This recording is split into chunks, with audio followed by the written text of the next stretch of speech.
अस्सलाम वालेकुम। Last lecture में हमने ये इंटीग्रेशन की थी। इसमें दो केसेस डिस्कस किए थे, A square when A square is greater than B square and when A square is less than B square. तो हमारे पास दो रिजल्ट्स आए थे। एक ही इंटीग्रल जब हमारे पास A square greater than B square था, यानी positive value of A greater than B थी, तो हमारे पास ये किसके इक्वल आया था, 1/स्क्वायर root of A square minus B square cos inverse of B plus A cos of x divided by A plus B cos of x के। और जब हमारा A square less than B square था, तो ये integral हमारा आया था 1/स्क्वायर root B square minus A square cos hyperbolic inverse of B plus A cos of X over A plus B cos of x के। अब ये रिजल्ट्स हम आगे अपनी इंटीग्रेशन में यूज़ भी कर सकते हैं। अब किस तरह से हम इनको यूज़ करेंगे, अब ये एक्सरसाइज का क्वेश्चन नंबर 13 है। इसका इंटीग्रेट करना है हमने 1/a plus B sine x को। यहाँ एक्स साइन एक्स है, कॉज एक्स नहीं है हमारे पास, तो ये हम इस तरह से इसको लिख सकते हैं क्योंकि साइन एक्स किसके इक्वल होता है, cause of X minus pi by x. अब यहाँ पर हम अपना ये जो इंटीग्रल का फार्मूला है यहाँ पर ये यूज़ कर सकते हैं। अब ये किस तरह से यूज़ होगा, ये हमारा आएगा जब a greater than A square greater than B square होगा, तो ये किसके इक्वल आएगा, square root of A square minus B square cos inverse of B plus A cos of X minus pi by 2 divided by A plus B cos of X minus pi by 2।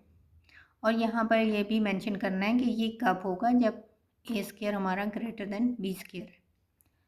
तो इस तरह से ये integral हमारा किसके equal आ गया, square root of A square minus B square cos inverse of B plus A sine of X. ये साइन ऑफ एक्स यहाँ पर बन गया दोनों जगह, over A plus B sine of X if A square is greater than B square. अब दूसरा case क्या है, जब हमारा A square less than B square होगा, तो उसके लिए ये हमने यहाँ पर लिखा हुआ है फार्मूला कि हमारा ये इंटीग्रल किसके इक्वल होता है, जब हमारा A square less than B square होता है। ये हम यहाँ यूज़ करेंगे, तो इसके अकॉर्डिंग ये फिर इंटीग्रल किसके इक्वल आ जाएगा, ये इंटीग्रल होगा square root of B square minus A square cos hyperbolic inverse of B plus A cos of X minus pi by 2 over A plus B cos of X minus pi by 2 if A square is less than B square. तो फिर यहाँ पर ये किसके equal आ गया, ये integral of 1/a plus B sine X is equal to square root of B square minus A square cos hyperbolic inverse of B plus A sine X over A plus B sine X if A square is less than B square. अब यहाँ पर हमारा sine x हो या cos x हो, दोनों के लिए हमें ये इंटीग्रल जो है मिल गया है। ये फार्मूला आप समझ लें हमारे पास आ गया है। आगे कहीं अगर ये इस टाइप का इंटीग्रेशन आएगी तो वहाँ हम ये यूज़ कर सकते हैं इस तरह से।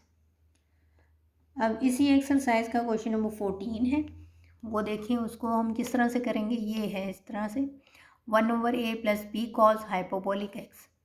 जो पहले हमने किया उसमें था कॉज ऑफ एक्स यानी ट्रिग्नोमेट्रिक फंक्शन था, ये है हमारा हाइपरबोलिक फंक्शन। तो इसमें हमने जो सब्स्टिट्यूशन लगानी है वो हम यूज़ करेंगे, let z is equal to tangent hyperbolic x by 2। तो यहाँ से डिफरेंशियल ऑफ z किसके इक्वल आ जाएगा, second hyperbolic square of x by 2 into 1/2 dx। तो dx हमें चाहिए, यहाँ पर इंटेग्रल में dx चाहिए और कॉज हाइपोबोलिक ऑफ x चाहिए in terms of z। dx हमारा आ गया है 2dz over 1 minus z square, और कॉज हाइपोबोलिक x जो है वो हमारा आ जाएगा 1 प्लस जी स्क्वायर ओवर 1 माइनस सी स्क्वायर। अब इस इंटेग्रल में हम dx की जगह ये सब्स्टिट्यूट करेंगे और कॉज हाइपोबोलिक x की जगह हमने ये लगाना है। तो ये किस तरह से हमारा कन्वर्ट हो जाएगा वेरिएबल z में, ये dx over a plus B cos hyperbolic x is equal to 2dz over 1 minus z square, ये dx की जगह लगाया, और कॉज हाइपोबोलिक x की जगह हमने 1 प्लस जी square over 1 minus z square. अब ये हमारे पास आ जाएगा 2 integral of 1/a into 1 minus z square plus b into 1 plus z square. अब यहाँ से देखिए नेक्स्ट स्टेप में हमारे पास ये इंटेग्रल किसके इक्वल बना, 2 times integral of 1/a plus b minus a minus B into z square. ये नंबर 1 आ गया हमारे पास। अब यहाँ पर हमने केस डिस्कस करने हैं, 2 केस उसी तरह से बनेंगे। When a is greater then b, when positive value of a is greater then positive value of b, and when positive value of a is less then positive value of b। तो case 1 हम discuss करते हैं पहले। When a square is greater then b square, that is mod x is greater then mod b। इसका मतलब है positive value of a is greater then positive value of b। तो अब यहाँ इस से हमें क्या मिलेगा, जब a square greater then b square होगा, हमने यहाँ से कॉमन ले लिया a माइनस b, तो ये आ जाएगा 2 times 1/a minus b integral of 1/a plus B over a minus B minus z square. अब इसको हमने क्या लिखा है, इसका स्क्वायर रूट लेके उसका स्क्वायर कर दिया यहाँ पर, ये इस तरह से, और इसकी इंटीग्रेशन फिर किसके इक्वल आ जाएगी, नेक्स्ट स्टेप में देखें, ये हो जाएगा 2 divided by a minus B 1/2 square root of a plus B over a minus B into natural log of square root of a plus B over a minus B plus G divided by square root of a plus B over a minus B minus G के equal. और यहाँ हमने जी substitute करना है। जी हमने क्या लिया था, टेंजेंट हाइपोबोलिक x/2 के इक्वल, वो हमने यहाँ पर लगा दिया। इस तरह से ये इंटीग्रेट हो गया है। ये इंटेग्रल हमारा देखें किसके इक्वल आ गया है, 1/a plus B cos hyperbolic x 1 square root of a square minus B square natural log of a plus b square root plus square root a minus b tangent hyperbolic x/2 square root of a plus b minus square root of a minus b tangent hyperbolic x/2। इस तरह से ये हमारा integral इस तरह से आ गया when a square is greater than b square. इसके बाद दूसरा केस है when a square is less than b square, that is positive value of a is less then positive value of b। तो जो हमारा इंटेग्रल था, equation थी 1, वहाँ से हमारे पास फिर किस तरह से आएगा, यहाँ से हम माइनस कॉमन ले लेते हैं इसमें से, तो ये b माइनस ए और यहाँ प्लस हो जाएगा। तो ये इंटेग्रल इस तरह से आ जाएगा 2 times integral of 1/a plus b plus b minus A into g square. अब यहाँ से b माइनस ए हम कॉमन ले लेते हैं, तो ये 2/b minus A integral of 1/b plus A over b minus A plus ji square आ गया। अब इसको उसी तरह से हमने स्क्वायर रूट का स्क्वायर कर दिया, स्क्वायर रूट में लिख के, तो ये आ जाएगा 2/b minus A integral of 1 square root of b plus A over b minus A square root का स्क्वायर, ठीक है, प्लस जी स्क्वायर। अब जब इस तरह का इंटेग्रल होता है तो उसकी इंटीग्रेशन क्या होती है, टेंजेंट इन्वर्स में आती है, ठीक है, वो हम यहाँ पर यूज़ करेंगे।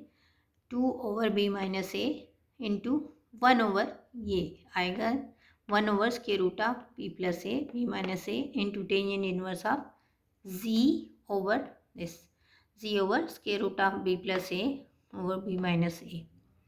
अब यहाँ पर भी हमने जी जो है वो वापस उसकी वैल्यू लगानी है, तो हमारा ये किस तरह से आ जाएगा इंटेग्रल, फिर ये देखें हमने सब्स्टिट्यूट कर दिया, तो ये integral 1/a plus B cos hyperbolic x is equal to आ गया है 2 square root of b square minus A square tangent inverse of square root of b minus A over b plus A tangent hyperbolic x/2 when a square is less than b square. तो ये दोनों cases हमारे discuss होगी। इस तरह से आपने case discuss करके इस टाइप के क्वेश्चंस को सॉल्व करना है। अब यहाँ पर अगर a और b की कोई वैल्यूज़ लगी हुई हैं, सपोज ये हमारे पास 2 है और b 3 है, तो 2 इज़ लेस देन 3, ठीक है, फिर हमने वो वाला केस लगाना है जो ये केस 2 है, ये लगेगा, ये वाला जो अभी डिस्कस किया, तो इसकी इंटीग्रेशन ये आएगी। अगर ये हमने फॉर एग्जांपल 2 लिया है और b हमारे पास 3 है, तो तो फिर हम ये वाला यूज़ करेंगे। और अगर हमारे पास बी सपोज़ 3 है और बी 3 है और ए 5 है, ठीक है। तो अब ए हो गया हमारा ग्रेटर देन बी, तो फिर हम ये वाला यूज़ करेंगे जो केस हमने पहला केस था हमारा जिसमें A square greater than B square था। फिर इसकी इंटीग्रेशन ये इस तरह से आएगी, यहाँ पर जस्ट हमने ए और बी की वैल्यूज़ डाल देनी है और ये इंटीग्रल हमारे पास आ जाएगा। तो इस तरह से आपने इसको फार्मूले को यूज़ करना है लेकिन पहले आपने ये फार्मूला मेंशन करना है। अगर कॉज वाला है तो आप इस तरह से लिखेंगे, साइन में भी हमने अभी मालूम कर लिया है, साइन में है तो आप इस तरह से लिखेंगे। उनके दोनों केसेस मेंशन करने हैं आपने कि साइन में अगर हमारे पास A square greater than B square है तो ये इसके इक्वल आता है, ठीक है, ये वाला। और अगर A square less than B square है तो ये इसके इक्वल आ जाए, ऐसे। तो ये अब आपके पास फार्मूला आ गए हैं, इनको आप यूज़ कर सकते हैं आगे।